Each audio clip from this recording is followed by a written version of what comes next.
आइए मेरे दोस्तों, आपका स्वागत है श्रीमद् भगवत गीता के पाठ में। आशा करता हूँ आप सब स्वस्थ होंगे। सबके मंगल की कामना करते हुए ईश्वर का नाम लेते हैं। ओम शंकरम शंकराचार्यम केशवम बादरायणम सूत्र भाष्य कितो वंदे भगवंतो पुनः पुनः।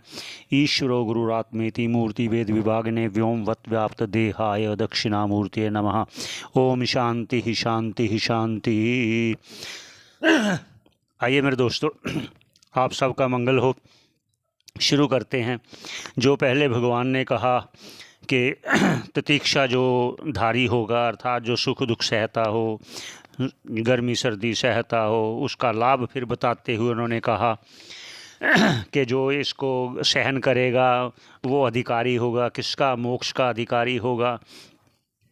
तो फिर आगे भगवान सब अंतर्यामी हैं, सबके हृदय में घट घट में वास करते हैं, तो सबके मन की बात जानते हैं। तो अर्जुन की बात भी और आप सभी के मन की बात को जानते हुए ऐसा कि आप शंका कर सकते हो।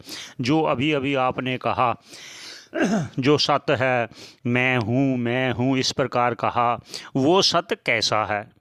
वो सदैव रहता है। जो इस प्रकार शंका को जानते हुए भगवान आगे बोले कि जो निस्संदेह आप कह रहे हो, सत्य मानते हैं, तो वो कैसा है, हमें ऐसा बताइए।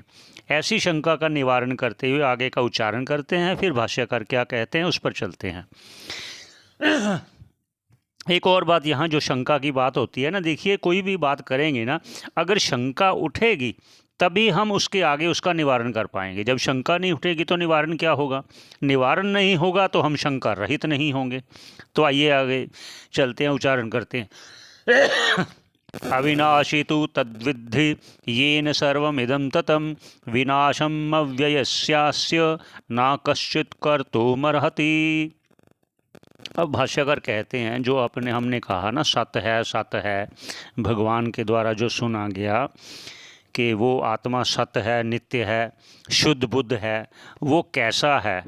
उस पर कहते अविनाशी है। वो अविनाशी है। अविनाशी अर्थात जिसका नाश नहीं होता, वो नित्य रहता है। उसका उदाहरण पहले दिया गया, जैसे मूर्छित व्यक्ति है, वो आधे मरे के समान ही है, लेकिन उसकी मूर्छा भंग होने पे पता चलता है, हाँ मुझे पता नहीं क्या हुआ था, आप बताओ, दूसरों से पूछता है, लेकिन वो इसका मतलब है शरीर के साथ क्या हुआ इसका कोई भान नहीं। इसका मतलब वो शरीर से भिन्न आत्मा सत्य है, नित्य है, वो अविनाशी है। तू कहा कि जो अभी कह रही है ना, जो असत्य कभी है नहीं और सत्य कभी अभाव हुआ नहीं, सत्य नित्य है, जो असत्य है वो कभी रहता नहीं। वो असत्य तू शब्द से उसको भिन्न करके बताया कि सत्य अविनाशी है।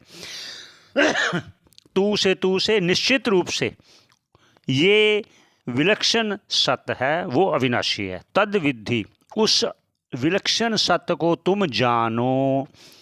वो फिर क्या, कैसे?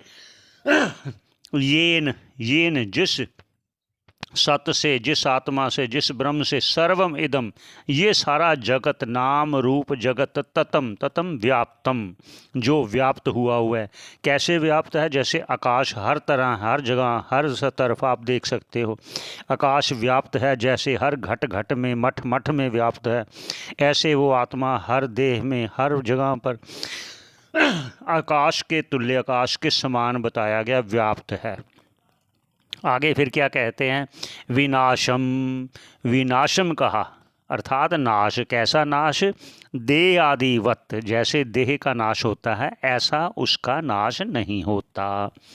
फिर क्या है, कैसे है, क्यों नाश नहीं होता? विनाशम कहा ना, विनाशम आगे कहा अव्ययस्य। कैसे नाश नहीं होता? क्योंकि वो अव्यय है। अव्यय अर्थात ये सभी अवयव से रहित है। अवयव होने से अर्थात निराकार होने से उसका ना कश्चित, कोई भी कर्तुम अर्हति, नाश करने में समर्थ नहीं है। नाश करने में अब नाश की बात आई है तो उसके लिए वो शंका उठ सकती है, आप किस नाश की बात करते हो, कैसे नाश की बात करते हो? उस पर वो कहते हैं अतः जो अव्यय कहा ना, अव्यय अर्थात जो खर्च नहीं होता, ऐसा जो व्यय व्यय व्यय मतलब खर्च नहीं होता।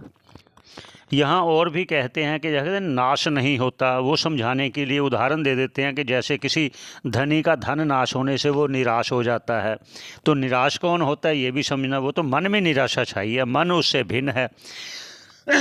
ऐसे और भी कुछ ले लीजिए जिसका कोई ऐसा जिससे संबंध है, संबंध अर्थात जो अलग है उससे भिन्न है, जैसे देह भिन्न है, धन भिन्न है और भिन्न है, उसका नाश होता है, लेकिन आत्मा का नाश कभी नहीं होता। श्रवण करने का बहुत बहुत धन्यवाद।